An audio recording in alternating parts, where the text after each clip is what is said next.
Everyone, welcome to LST. LST means let's start together. ये हमारा BHDL है, यानी कि हिंदी भाषा संप्रेक्षण और कौशल। इसका हमारा थर्ड पार्ट है। इसमें हमने पहले दो पार्टों में यूनिट 4 तक कंप्लीट कर लिए हैं। यानी कि यूनिट 4 तक के जो इंपॉर्टेंट क्वेश्चन इस एग्ज़ाम में आ सकते हैं उनको हमने कंप्लीट कर लिया है। अगर आपने वो नहीं देखे हैं तो पहले उनको देख लीजिए, फिर आगे देखना। और अगर आप चाहो तो इनको देखने के बाद उनको देख सकते हो, कोई वैसे बड़ी इशू नहीं है। और अगर आप चाहते हो कि आपको ऐसे वीडियो और मिलते रहें, टाइम पे मिलते रहें हर एग्ज़ाम के लिए, पहले आपको ऐसे इंपॉर्टेंट क्वेश्चन मिल जाएं, तो आप इस चैनल को सब्सक्राइब कर सकते हो, वीडियो को लाइक कर सकते हो और हमारे साथ जुड़ सकते हो। और आप इसकी जो PDF है जिसे मैं पढ़ा रहा हूँ आपको, ये PDF आपको नीचे डिस्क्रिप्शन में भी अटैच है और टेलीग्राम पर भी डाली हुई है मैंने। जहाँ से आप चाहते हो, जहाँ से आप कंफर्टेबल हो, वहाँ से आप इसको ले सकते हो। तो हम स्टार्ट करते हैं आज के अपने क्वेश्चन के साथ। तो हमारा क्वेश्चन है, भाषा के व्यवहारिक पक्ष की विवेचना कीजिए। यानी कि जो भाषा का व्यवहारिक पक्ष है उसकी विवेचना करनी है, यानी कि उसका हमें उसको पढ़ना है क्या है। तो संप्रेक्षण, अच्छा, इसका एक क्वेश्चन का एक टाइप और हो सकता है कि संप्रेक्षण की अपनी बात कहने का क्या महत्व है। अगर ये क्वेश्चन दोनों तरह से किसी भी रूप में आता है तो आपको आंसर सेम लिखना है। जब हम भाषा का व्यवहारिक पक्ष की ओर ध्यान देते हैं तो उस समय भाषा व्यवहार के 6 रूप हमारे सामने आते हैं। जब हम भाषा के व्यवहारिक पक्ष की तरफ देखते हैं तो हमारे सामने उसके 6 रूप आते हैं। कौन कौन से? भाषा का उपयोग कौन करता है, भाषा उपयोग किससे कर रहे हैं, यानी कि माध्यम, क्या कहा जा रहा है, यानी कि क्या बोल रहे हैं, संदेश क्या है। अगला है उद्देश्य क्या है, कहने सुनने वाले की स्थिति क्या है, जो कह रहा है उसकी स्थिति क्या है, जो सुन रहा है उसकी स्थिति क्या है। कहने सुनने वाले के लिए दोनों के पास कितना समय है, यानी कि समय भी इसमें महत्वपूर्ण भूमिका निभाता है। तो अब इनके जो तत्व हैं इनको देखते हैं डिटेल में। पहला है वक्ता। भाषा के व्यवहार के संदर्भ में पहली महत्वपूर्ण बात आती है कि भाषा का प्रयोग कर कौन रहा है। भाषा का रूप, रंग, आकार, प्रकार बहुत कुछ इस बात पर निर्भर करता है कि उसका उपयोग किसके द्वारा किया जा रहा है। अर्थात भाषा का प्रायोगिकता जैसे होगा उसी के अनुरूप भाषा भी होगी, यानी कि जो भाषा को इस्तेमाल करेगा उसी के अनुसार भाषा ढल जाती है। इसे कुछ इस प्रकार कहा जा सकता है कि प्रयोक्ता की मानसिक स्थिति जैसी होगी तदनुसार भाषा का प्रयोग करेगा। यानी कि जैसी जो भाषा का इस्तेमाल करने वाला व्यक्ति है, जैसी उसकी मानसिक स्थिति होगी उसी प्रकार वो भाषा का प्रयोग करेगा। भाषा का यह प्रयोग किसी भी माध्यम जैसे कि रेडियो, टेलीविज़न आदि से हो सकता है, कॉमन सी बात है। अगला है श्रोता। श्रोता यानी कि जिसको पहुंचता है, यानी कि सुनने वाला, उसको प्राप्त करता है। भाषा के व्यवहार के संदर्भ में दूसरी बात यह है कि भाषा का उपयोग किससे किया जा रहा है और उसकी स्थिति क्या है। कई बार वक्ता अपनी भाषा में श्रोता की विभिन्न स्थितियों के आधार पर भाषा प्रयोग करता है, अर्थात भाषा की उम्र, जाति, धर्म आदि के आधार पर भाषिक प्रयोग करता है। यदि श्रोता वक्ता से उम्र में बड़ा है तो वह आप के साथ चलें तो अच्छा हो। यदि श्रोता उस उम्र से छोटा है तो वह तुम या मेरे साथ चल सकते हो। मतलब कि आप या तुम या उसके जो बोलने का तरीका उसमें चेंज आता है श्रोता के अनुसार। आगे श्रोता कोई अधिकारी होगा तो वो आप करके बोलेगा, श्रोता उसका मित्र होगा तो वो तुम या तू भी बोल सकता है, या उसका नाम लेकर संबोधन कर सकता है। यही बातें हैं। अगला इसमें वो है कथन। भाषा के व्यवहार के संदर्भ में तीसरी महत्वपूर्ण बात है कि क्या कहा जा रहा है, अर्थात बातचीत किस विषय में है। विषय जैसा होगा वैसी ही भाषा का प्रयोग किया जाएगा। यदि गुड़ विषय है तो निश्चित ही हल्की फुल्की भाषा का प्रयोग नहीं किया जाएगा। यदि विषय राजनीति से संबंधित है तो राजनीति से युक्त शब्दावली का प्रयोग किया जाएगा। अर्थात जैसा विषय वैसी ही भाषा का प्रयोग होता है। इस संदर्भ में ध्यान देने की बात यह है कि विषय जैसे जैसे बदलेगा बात भी बदलेगी, और उस विषय में मतलब विषय भी बदलेगा, भाषा भी बदलेगी और सब कुछ में परिवर्तन होता जाएगा। तो ये सब जरूरी पॉइंट हैं, कथन भी हो गया। अगला है उद्देश्य। भाषा के व्यवहार पक्ष में चौथी महत्वपूर्ण बात आती है कि बात कहने का उद्देश्य क्या है। अर्थात वक्ता स्रोत के माध्यम से वार्ता हो रही है, यानी कि वक्ता और स्रोत के मध्य जो वार्ता हो रही है उसका उद्देश्य गपशप करना है ना, अथवा समय कितना बिताना है, या कुछ अन्य महत्वपूर्ण बातें हो सकती हैं। उनका जो भी उद्देश्य है उस हिसाब से जो है उसका उद्देश्य बनता है। यानी कि अगर हम सिर्फ गपशप करनी है तो हमारी शब्दावली गपशप वाली होगी। अगर हम किसी सामाजिक मुद्दे पर बात कर रहे हैं तो हमारी शब्दावली सामाजिक मुद्दे वाली होगी। यदि हम किसी की आलोचना कर रहे हैं, किसी की बुराई कर रहे हैं, तो हमारी शब्दावली उस शब्दावली में शब्द होंगे वो बुराई वाले होंगे। तो इसी प्रकार से हमारी शब्दावली जो है वो चेंज होती रहती है उद्देश्य के अनुसार। यदि वक्ता श्रोता के बीच कुछ गूढ़ बातें हो रही हैं तो उसकी शब्दावली अलग होगी। न केवल शब्दावली वरन उस समय उसके बीच आंगिक भाषा भी उतनी ही रहस्यमयी हो जाएगी।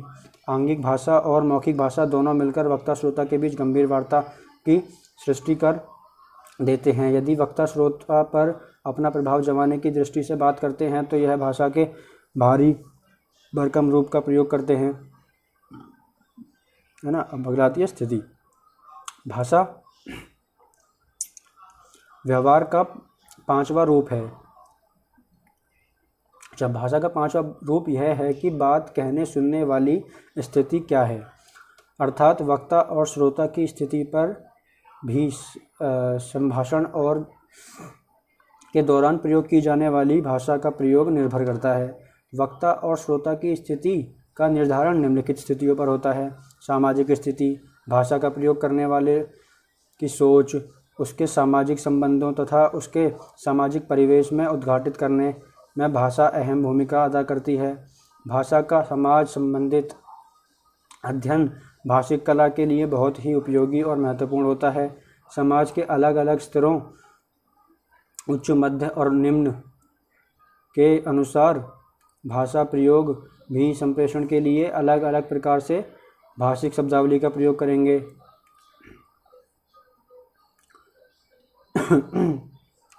अगला है सांस्कृतिक और शैक्षिक स्थिति। सांस्कृतिक और शैक्षिक स्थिति भी भाषिक कला के लिए उत्तरदायी होती है। वक्ता की शिक्षा, जन्म और संस्कार के कारण भाषा के दो रूप मिलते हैं, सामान्य, विशिष्ट। इन दोनों में के अतिरिक्त एक रूप और मिलता है, अशिष्ट। सुसंस्कृत लोग जिस शब्दावली का प्रयोग करते हैं वो अर्ध शिक्षित अथवा अशिक्षित लोग उस शब्दावली का प्रयोग नहीं करेंगे। सुसंस्कृति और सुनिश्चित लोग, अंग्रेजी लिखे पढ़े लोग टॉफ़ी, कॉफ़ी, डॉक्टर, बाल, कॉलेज आदि रूपों में शब्दों का उच्चारण करेंगे, जबकि संस्कृति दृष्टि से पिछड़े और अर्ध शिक्षित अथवा अशिक्षित लोग टाफ़ी, काफ़ी, डॉक्टर, बाल, कॉलेज, कॉलेज आदि शब्दों का प्रयोग करते हैं। अगला है मानसिक स्थिति। यदि वक्ता श्रोता की मानसिक स्थिति ठीक है तो वे अच्छी भाषा और भाषा के अच्छे रूप का प्रयोग करेंगे, और यदि उनकी मानसिक स्थिति ही ठीक नहीं होगी तो वह भाषा का प्रयोग भी अपने मानसिक स्थिति के अनुसार ही करेंगे। इसका कोई भरोसा नहीं रहता कि ऐसी मान्यता है कि साहित्य की रचना अच्छी मन स्थिति में ही संभव हो। कवि अथवा साहित्यकार का मन प्रसन्न हो तो भाषा भी प्रसन्नानुकूल, मधुरमय, ओजमय प्रयुक्त होगी। यदि कवि के हृदय में किसी प्रकार का अवसाद है तो भाषा भी अवसादमयी होगी। इसी प्रकार संप्रेषण के क्षेत्र में वक्ता श्रोता की मानसिक स्थिति पर भाषा का स्वरूप निर्भर करता है। यदि उसे केवल समय बिताना है तो हल्की फुल्की बातें ही करेगा, जैसे कि रेलगाड़ी की यात्रा में आपसी में वार्ता करते हैं। यदि वे धार्मिक मानसिकता के हैं तो उसकी वार्ता में धर्म और दर्शन की शब्दावली का प्रयोग होगा। मानसिक स्थिति के संदर्भ में परिवेश और सामाजिक पृष्ठभूमि के महत्व को नकारा नहीं जा सकता। परिवेश और पृष्ठभूमि जैसे ही होंगी वैसी भाषा प्रयोक्ता की मानसिकता स्थिति वैसी ही होगी, यानी कि जैसे उसकी भाषा वैसे उसकी मानसिक स्थिति है। यानी कि मानसिक स्थिति और भाषा एक दूसरे के पर्याय हो सकते हैं इस क्षेत्र में, संप्रेषण के क्षेत्र में। अगला है समय के व्यवहार पक्ष में छठी महत्वपूर्ण बात यह है कि कोई बात जब कही जा रही है जब उस समय कहने सुनने वालों के पास कितना समय है। वक्ता के पास जितना समय होगा उतने के अनुसार ही वह अपनी बात रखेगा, और इस संदर्भ में उसे श्रोता के समय का ध्यान रखना पड़ेगा। जो सेम एग्जांपल हम ले सकते हैं, अभी हम इन टॉपिक्स को इन रिलेटेड जो इनके जो चैप्टर हैं इनको शॉर्ट में पढ़ रहे हैं। क्यों? क्योंकि हमारे पास टाइम कम है, हमारा 4 दिन में 5 दिन में पेपर है।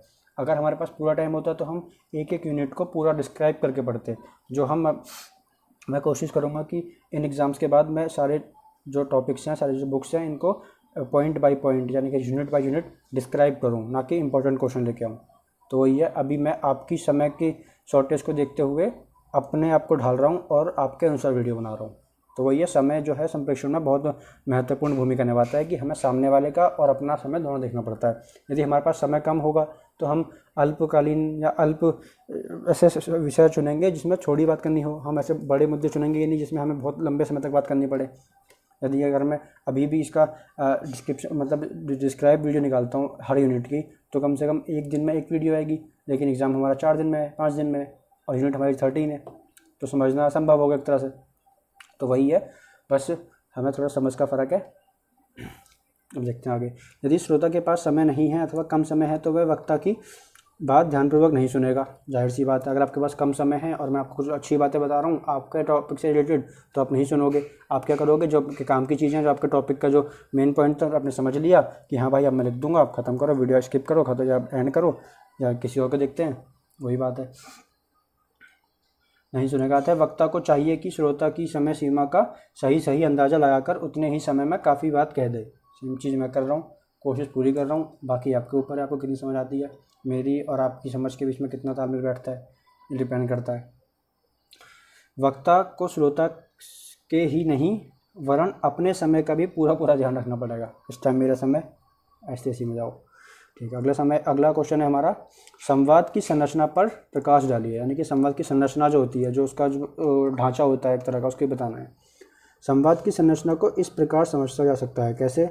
पहले आता है संवाद का प्रारंभ। संवाद शुरू कैसे होता है?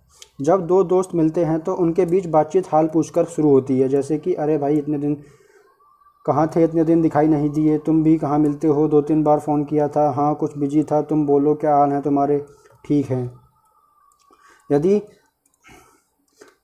कोई व्यक्ति घर पर मिलने आए तो औपचारिकता से बात कार्यसूची तय हो जाती है। मिलने का कारण पूछ लेते हैं, जैसे कि आइए कपिल साहब क्या हाल है, सब ठीक है, सब खैरियत है। दोबारा पूछने का उद्देश्य आने का कारण जानना होता है, हाँ एक छोटा सा काम था आपसे।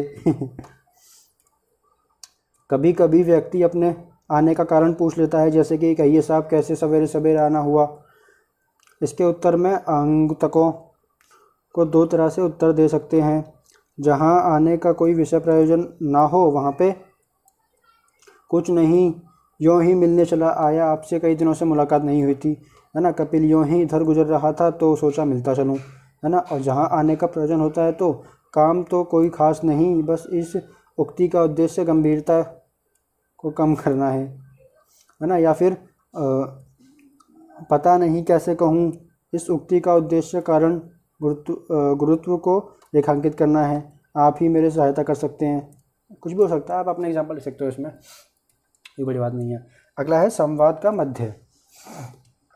ठीक है, इसमें क्या है, संवाद का मध्य औपचारिक संगठित संवाद यानी कार्यालय बैठक से दोस्त के बीच सामान्य वार्तालाप यानी कि गपशप तक का एक क्रम है।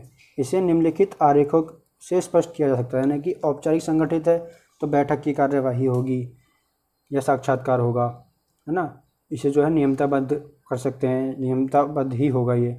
अगला है औपचारिक व्यक्तिगत यानी कि भेंट वार्ता हो सकती है। औपचारिक असंगठित औपचारिक बैठक हो सकती है। ये सब जो है इनके हो सकते हैं कि संदर्भ क्या है, स्थिति जैसी स्थिति वैसा संदर्भ, इनको आप पढ़ सकते हो, देख सकते हो। अगला है कुछ बैठक की कार्यवाही में लागू होते हैं, जैसे कि कौन व्यक्ति बोले। कुछ नियम हैं जो इस कार्यवाही में, बैठक की कार्यवाही में लागू होते हैं, जैसे कि कौन व्यक्ति बोलेगा, किस व्यक्ति पर चर्चा हो, निर्णय पर कैसे पहुंचा जाए, इन नियमों का उल्लंघन होने पर क्या कार्यवाही की जाए, हर व्यक्ति को बोलने के लिए अध्यक्ष की अनुमति लेनी होगी, है ना। इस तरह से होता है। अगला है संवाद का अंत। संवाद का अंत कैसे होता है वो देखते हैं। जो औपचारिक बैठकें होती हैं उनमें औपचारिक रूप से चर्चा बैठक का अंत होता है। औपचारिक ढंग से निर्णयों की घोषणा की जाती है, अर्थात कार्यवृत्त लिखा जाता है, और औपचारिक ढंग से समाप्ति की घोषणा की जाती है। अध्यक्ष के समापन का वक्तव्य का धारण। अध्यक्ष, मित्रों, आज की बैठक में भाग लेने के लिए आप सबका धन्यवाद देता हूं। आज की चर्चा बहुत उपयोगी रही और हमने इसे महत्वपूर्ण निर्णय लिए। इसके साथ मैं बैठक की समाप्ति की घोषणा करता हूँ। इस तरह से हो सकता है इसका अंत। औपचारिक संगठित बैठक में यह बातें कम औपचारिक के साथ कही जाती हैं। जैसे प्रिंसिपल, मुझे खुशी है कि मैं आज परीक्षा की तैयारी से संबंधित सभी पहलुओं पर ज़रूरी फैसले कर लिए हैं। बहुत बहुत धन्यवाद। औपचारिक गपशप के समापन की रस्म निभाई जाती है। तो कोई कहता है अब चला जाए, आज तो बड़ा मज़ा आया, ऐसे ही मिलते रहना अच्छा लगता है, इस तरह से। और कुछ अन्य युक्तियाँ हो सकती हैं, यानी कि जो ऊपर 3 युक्तियाँ हमने पढ़ी हैं, इनके अलावा और युक्तियाँ भी हो सकती हैं। कौन कौन सी? बातचीत के विषय का क्रमिक विकास सामान्यतः निम्नलिखित बिंदुओं पर होता है, जैसे कि अपनी बात प्रारंभ करने के लिए, सर आपको जानकर हर्ष होगा कि इस साल हमारी कंपनी अंतर्राष्ट्रीय स्तर पर काम करेगी। इस तरह से कुछ हो सकते हैं पॉइंट, है ना। इसका ये जो है औपचारिक बिंदु है, अपनी बात को कहने के लिए ये औपचारिक बिंदु है कि सर आपको जानकर हर्ष होगा कि हमारी कंपनी इस साल अंतर्राष्ट्रीय स्तर पर काम करेगी। और इसको ही अगर हम अनौपचारिक रूप से बोलेंगे तो क्या बोलेंगे कि सर जानते हैं पिताजी, इस साल हमें एनसीसी की ट्रेनिंग उड़ीसा के प्रभावित इलाकों में दी जाएगी, है ना। विषय बदलने के लिए कि अगर हमें उस विषय को बदलना है तो कैसे करेंगे? औपचारिक रूप में, मिस्टर वर्मा, मैं आपकी बात से पूर्णतः सहमत हूँ, लेकिन यदि आप इन विद्यालयों के परिणाम देखें तो शायद फीस वृद्धि के फैसले को उचित पाएंगे। अनौपचारिक रूप से कैसे बोलेंगे? अब छोड़ भी यार, चल कहीं बैठकर कॉफ़ी पीते हैं और तेरी मुसीबत का हल ढूंढते हैं। आखिर ज़िंदगी में एक ही पहलू नहीं है। अपनी बात। अच्छा, ये सारे एग्जाम्पल हैं, इनको आप पढ़ सकते हो। मैं टाइम खराब नहीं करना चाहिए हमको, मुझे लगता है सारे एग्जाम्पल हैं, इनको आप पढ़ सकते हो, सब हेल्पफुल है, आपको मदद करेंगे।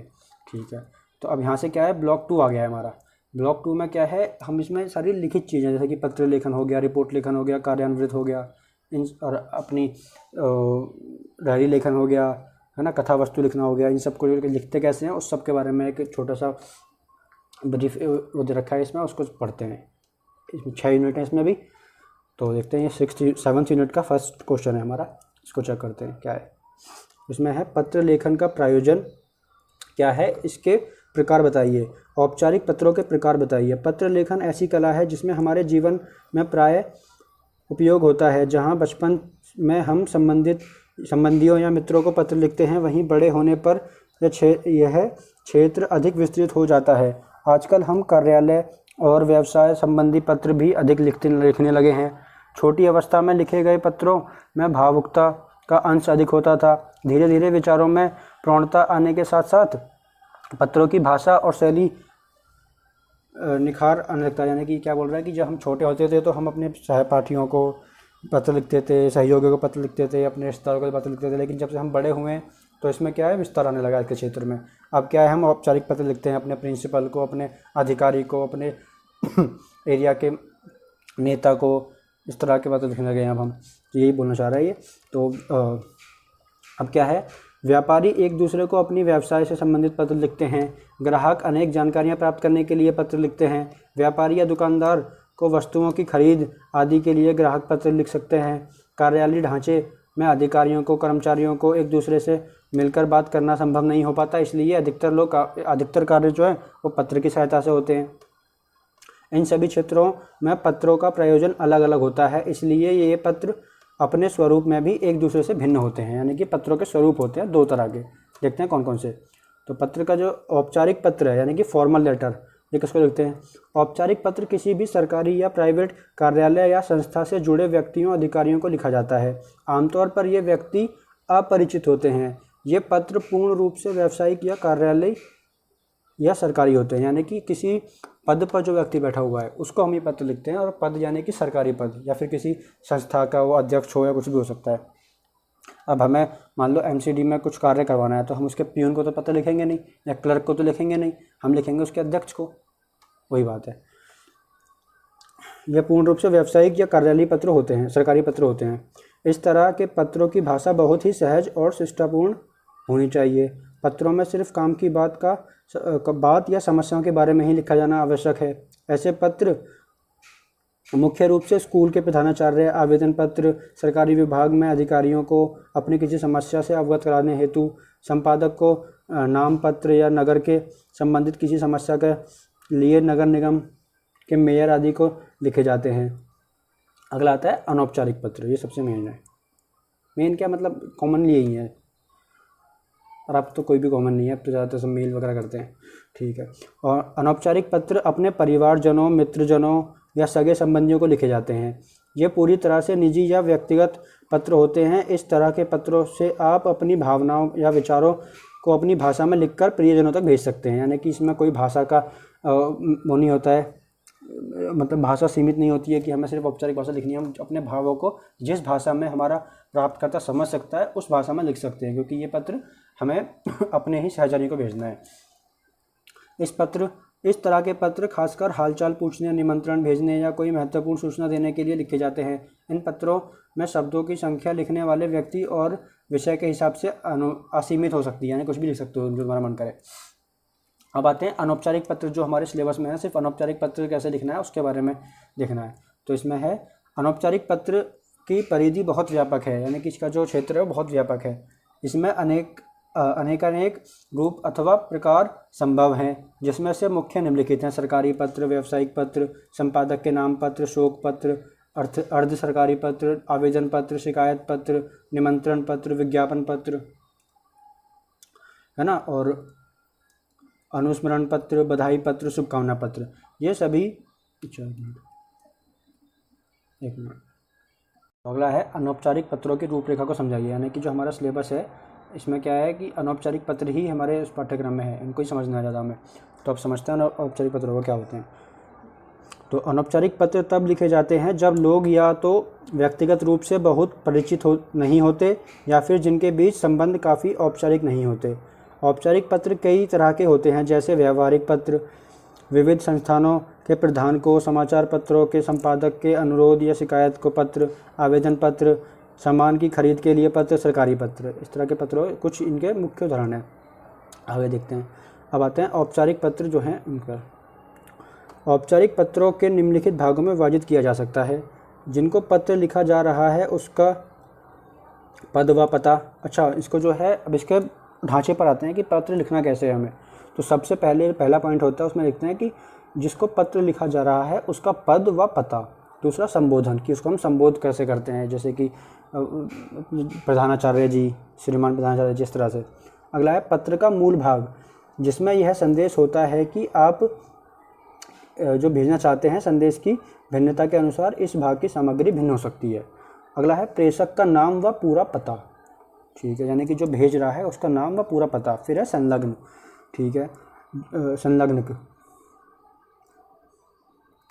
फिर है उक्त विवरण को व्यवस्थित रूप में इस प्रकार रख सकते हैं, यानी कि हम इसको देखते हैं कैसे करना है। यहाँ पे इसका एक मतलब कि स्ट्रक्चर दे रखी है, इसको देख के समझ सकते हो आप। पहले है सेवा में, आराम यहाँ से होता है, एक मिनट, आराम यहाँ से होता है। फिर लिखते हैं अध्यक्ष या प्रधानाचार्य जी, जो भी सकते हो तुम, जिसको भी आप पत्र लिख रहे हो उसका जो पद है उसको लिखना है यहाँ पे उसका पता आएगा जहाँ पे हमें पत्र भेजना है। कि हमें एमसीडी में भेजना है तो हमें एमसीडी का एड्रेस लिखना है, हमें किसी बैंक को भेजना है तो बैंक का एड्रेस आएगा, किसी हॉस्पिटल को लिखना है तो हॉस्पिटल का एड्रेस आएगा, ये है। अगला है नौकरी, अगला है उसका विषय, सब्जेक्ट क्या हो सकता है, यानी कि जो हम लेटर लिख रहे हैं उसका सब्जेक्ट क्या है, किस विषय में लिख रहे हैं पत्र। इस विषय के अनुसार ही हमारे पत्र को मतलब कि पत्र को पढ़ने के लिए जो मतलब हमने पत्र भेजे, 100 तरह के पत्र भेजे हैं, तो प्राथमिकता जो दी जाएगी उसके विषय को पढ़कर दी जाती है। जो विषय प्राथमिकता वाले होंगे उनको पहले पढ़ा जाएगा। नौकरी प्राप्त करने के लिए, आर्थिक सहायता के लिए, शुल्क में छूट के लिए, खेलकूद की सामग्री प्राप्त करने के लिए, अन्य कोई विषय हो सकता है। ये क्या है, विषय हो सकते हैं जिस विषय पे हम पत्र लिख रहे हैं। हमें छुट्टी चाहिए, हमारे मोहल्ले में सड़क ख़राब हो गई है उसको बनवाना है, बस स्टैंड नहीं है उसको बनवाना है, या फिर मोहल्ले में चोरी ज़्यादा हो रही है, डकैती हो रही है, किसी भी मामले में लिखना है, वो विषय आएगा यहाँ पे। अगला है विज्ञापन का उल्लेख, ठीक है, संदर्भ में जो हमें विज्ञापन दिया, यानी कि जो क्वेश्चन दिया होगा उसके हिसाब से हो सकता है ये। अगला है संबोधन, संबोधन कैसे करते हैं, महोदय, प्रिय, इस तरह से। लेकिन ये क्या है, औपचारिक पत्र, तो इसमें महोदय ही लिखेंगे हम। फिर आते हैं मध्य, संदेश का जो मध्य होता है उसकी बात करते हैं यहाँ पे भी। मध्य में क्या होता है, मूल पत्र की समग्र आवश्यकता अनुसार मध्य अनुच्छेदों में, यानी कि जो भी जिस समस्या के बारे में पत्र है उससे शुरुआत से लेकर एंड तक कम शब्दों में सरल सहज भाषा में सारी जानकारी प्रदान करवाना क्या होता है, मध्य में लिखते हैं हम। यानी कि मध्य के अंदर जो हमारी समस्या है उसको कम शब्दों में प्लस में सहज शब्दों में, यानी कि ऐसे शब्द जो अगले व्यक्ति को ठेस ना पहुंचाएं या उसकी मतलब उसको गुस्सा ना दिलाए। लिखना होता है मध्य के अंदर। उसके बाद क्या आता है फिर धन्यवाद, फिर यहाँ पे भवनीय नाम व पता यहाँ पे आता है। ये ख़त्म है यहाँ से हमारा। फिर आगे देखते हैं क्या क्या लिखा हुआ है इसमें। ये